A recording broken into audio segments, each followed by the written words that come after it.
আজকে হলো 36 page lesson 9 use of my our your his her their. এগুলোকে ইংরেজিতে বলা হয় পজেসিভ। কি বলতো? পজেসিভ। রযুক্ত ওয়ার্ড। যেমন মাই মানে কি? আমার, শেষে র আছে না? আওয়ার মানে আমাদের, শেষে র আছে না? ইওর মানে তোমার বা তোমাদের, ও আছে না?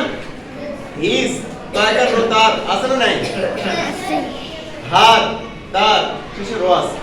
দেয়ার তাদের, শেষে কি আছে? র যুক্ত। এগুলোকে পজেসিভ বলা হয়। তাহলে lesson 9 use of my our your his her their. সবাই বোর্ডের দিকে আমার সাথে পড়বে সুন্দর করে। This is my book. This is my book. This is this. This is my book. My book. এই সেন্টেন্সে যে মাই, মাইটা হচ্ছে পজেসিভ। মাইটা কি? মাই বুক, আমার বই। মাই বুক, আমার book. এই যে মাই অর্থ কি আসছে? আমার।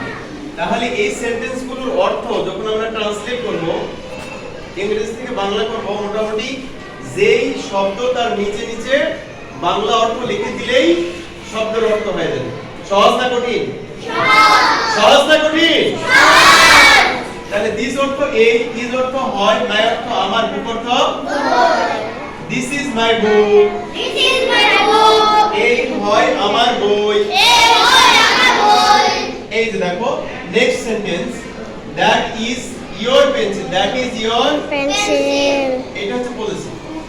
হ্যাঁ, দ্যাট ইজ ইওর পেন্সিল। তোমরা বলো, সুন্দর করে বলো, that is your pencil. Your pencil. That অর্থ ওহা, ইজ অর্থ হয়, ইওর অর্থ তোমার, পেন্সিল অর্থ pencil. That is your,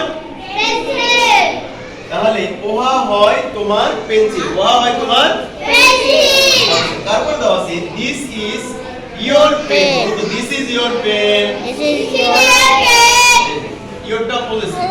your মানে তোমার, ইওর মানে আস্তে আস্তে সেন্টেন্স গুলো কি হচ্ছে? বড় হচ্ছে। তোমাদের বইয়ের প্রথমে যেরকম ছিল সেন্টেন্স, তার থেকে আস্তে আস্তে বড় হচ্ছে। জোরে করে সবাই, শান্ত হয়ে দিস থাকতে ইজ পারছি না। Your pen. এটা কি সাউন্ড হলো? এতগুলো student, this is your pen. এই হয় তোমার কলম। এই হয় তোমার কলম। ঠিক আছে না? ইওর মানে তোমার, এই যে রযুক্ত শব্দ পজেসিভ। তাহলে that is his bag. That মানে জোরে বলতে হবে, হিজ মানে, হিজ মানে তার, H I S, his. His মানে তার, ব্যাগ মানে, তাহলে দ্যাট ইজ হিজ ব্যাগ। ওহা হয় তার কোলে। এখানে দেখো, this is her garden. His ছেলেদের ক্ষেত্রে ব্যবহার হয়। হিজ কার ক্ষেত্রে ব্যবহার হয়? হ্যাঁ, হিজ কার ক্ষেত্রে ব্যবহার হয়? That is his bag. তার মানে কি, এই যে ব্যাগ বা কোলে, এই হচ্ছে একটা ছেলে, পুরুষ মানুষের। ঠিক আছে না? আর নিচে দেওয়া আছে দিস ইজ হার গার্ডেন। এই হারটা হচ্ছে মেয়েদের ক্ষেত্রে ব্যবহার হয়। কার ক্ষেত্রে? হ্যাঁ, তাহলে এই বাগানটা কার? ছেলেদের না মেয়েদের? একটা মেয়ের বাগান, একটা মেয়ের বাগান। ঠিক আছে? This is her garden. This is her garden.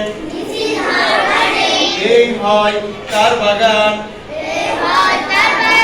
That is their house. Their মানে কি? তাদের। দেয়ার মানে শেষে রযুক্ত শব্দ, এগুলো হচ্ছে পজেসিভ। তাহলে দ্যাট মানে ওহা, ইজ মানে হয়, দেয়ার মানে তাদের, হাউস মানে, এই সেন্টেন্সগুলো দিয়ে হাজার হাজার সেন্টেন্স তৈরি করা যাবে। ঠিক আছে? That is their house. ওহা হয় তাদের বাড়ি। বুঝা গেল? পড়া বুঝা গেছে? তাহলে বলো, নাই মানে আমার, ইওর মানে তোমার, ইওর মানে তোমার, অথবা তোমাদের, হিজ মানে তার, ছেলেদের ক্ষেত্রে ব্যবহার হয়। হার মানে তার, আমার তার দেয়ার মানে তাদের